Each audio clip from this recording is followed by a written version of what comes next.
2008년 금융위기 이전에 버크셔는 위기를 앞두고 현금 보유량을 늘려갔지만 위기 이후 주식 매입과 대규모 투자에 현금을 사용하면서 비율이 감소했습니다. 코로나19 팬데믹 이전인 2019년 말부터 2020년 초까지 현금 비율을 크게 높였으며 이는 시장 불안정에 대비하려는 움직임이었습니다.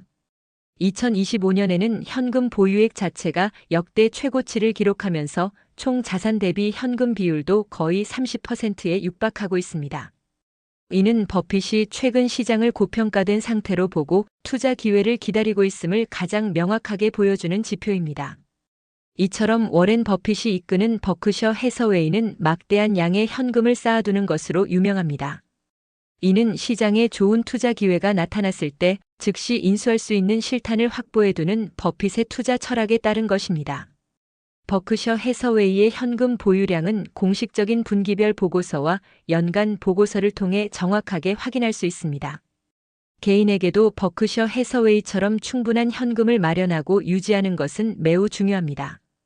기업이든 개인이든 현금을 보유하는 목적은 크게 두 가지로 나뉩니다. 방어와 공격적 목적입니다.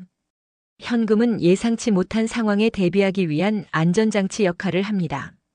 예를 들어 갑작스러운 실직, 의료비 지출, 차량 고장 등 예측 불가능한 상황이 발생했을 때 현금은 위기를 극복할 수 있는 생명줄이 됩니다.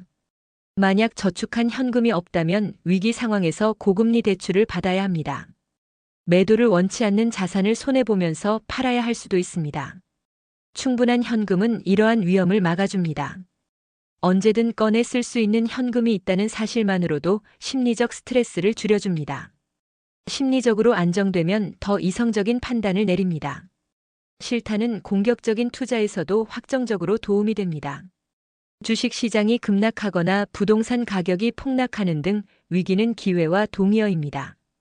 이때 현금을 가진 사람은 남들이 공포에 질려 팔 때 좋은 자산을 싼 가격에 매수할 수 있습니다. 경기가 어려울 때 현금은 가장 강력한 협상 수단이 됩니다. 기업 인수나 부동산 구매 등에서 유리한 조건을 이끌어낼 수 있습니다. 결론적으로 현금은 단순히 은행에 넣어두는 돈이 아니라 재정적 안정성을 확보하고 미래의 기회를 포착하기 위한 전략적 자산입니다. 개인에게는 이러한 현금 비축이 버핏에게는 거대한 실탄인 것입니다. 그럼 우리는 실질적으로 얼마나 실탄을 준비해야 할까요?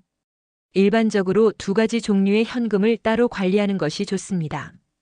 방어적 실탄, 즉 비상금은 최소 3개월에서 6개월치 생활비를 현금으로 가지고 있는 것이 일반적인 권장 사항입니다.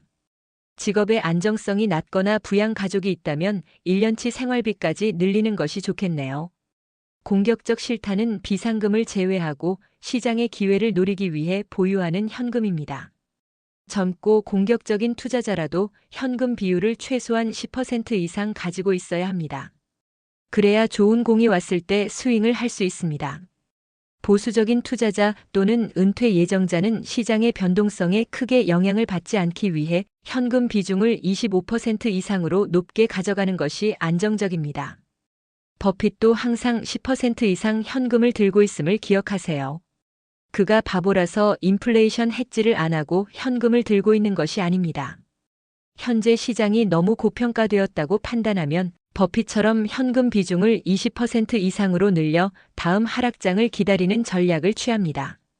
반면 임시가 50점 이하로 떨어지면 좋은 자산이 싼 가격에 나오니 현금을 적극적으로 사용하여 자산을 늘릴 수 있습니다.